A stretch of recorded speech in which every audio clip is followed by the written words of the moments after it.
Baiklah, selamat siang semuanya. Kali ini kita akan lakukan percobaan terkait analisis sperma rutin. Nah, untuk analisis sperma rutin ada 3 tahapan ya. Yang pertama, pemeriksaan secara makroskopis. Yang kedua, pemeriksaan secara mikroskopis. Dan yang terakhir atau yang ketiga, pemeriksaan morfologi sperma. Nah, untuk setiap tahapan terdapat alat dan bahan tertentu. Untuk tahapan yang pertama, saya akan perkenalkan alat dan bahannya yang akan digunakan. Baiklah, adapun alat-alat yang akan digunakan diantaranya beaker gelas. Nah, beaker gelas ini beaker gelas yang berskala 50 ml. Beaker gelas digunakan untuk menampung cairan sperma. Nah, ini sudah ada cairan spermanya ya. Selanjutnya, gelas ukur. Nah, gelas ukur yang digunakan di sini gelas ukur yang berskala 10 ml. Gelas ukur digunakan untuk mengetahui volume cairan sperma. Selanjutnya, pipet volume. Nah, pipet volume di sini yang digunakan pipet volume yang berskala 5 ml. Pipet volume digunakan untuk mengetahui viskositas cairan sperma. Selanjutnya, batang pengaduk. Batang pengaduk digunakan untuk mengaduk cairan sperma sebelum dicek pH-nya.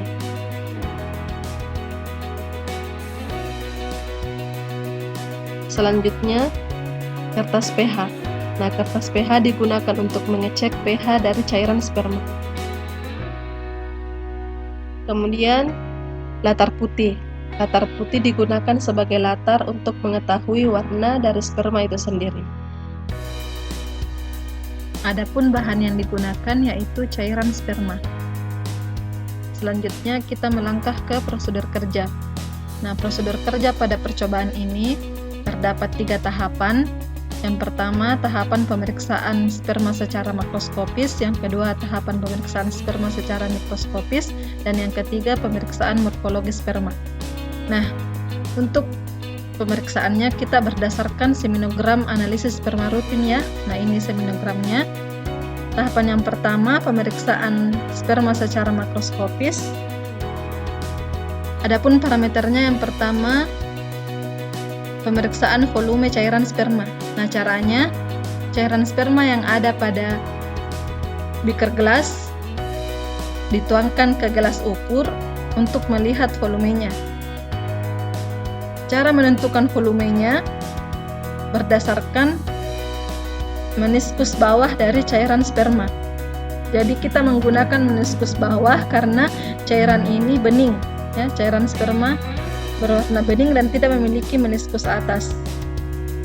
Nah, bisa dilihat pada gelas ukur terlihat meniskus bawah dari cairan sperma menunjukkan pada angka 8.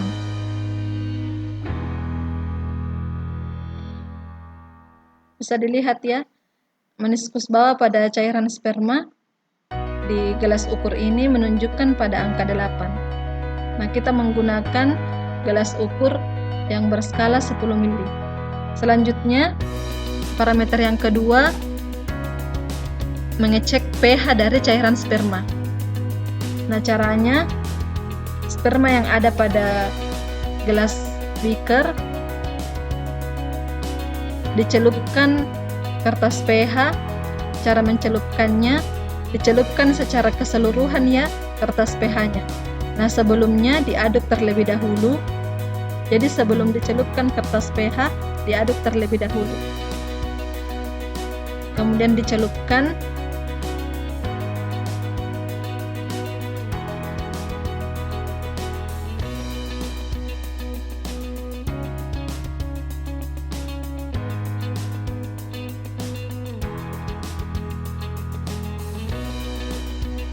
Jadi harus mengenai semua warna dari kertas pH tersebut. Setelah dicelupkan, diangkat kertas pH-nya, kemudian dicek pH-nya dengan cara menyesuaikan warna kertas pH dengan warna standar yang ada pada wadah kertas pH tersebut.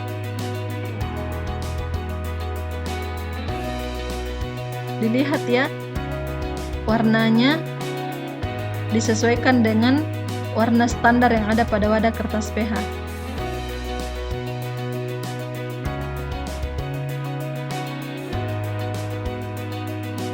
Nah, di sini menunjukkan pH-nya pH 6. Jadi cairan sperma ini menunjukkan pH 6 berdasarkan warna standar dari kertas pH tersebut. Parameter selanjutnya menentukan bau dari cairan sperma. Nah, cara menentukan bau dari cairan sperma dengan melewatkan 1-3 kali di depan indera penciuman.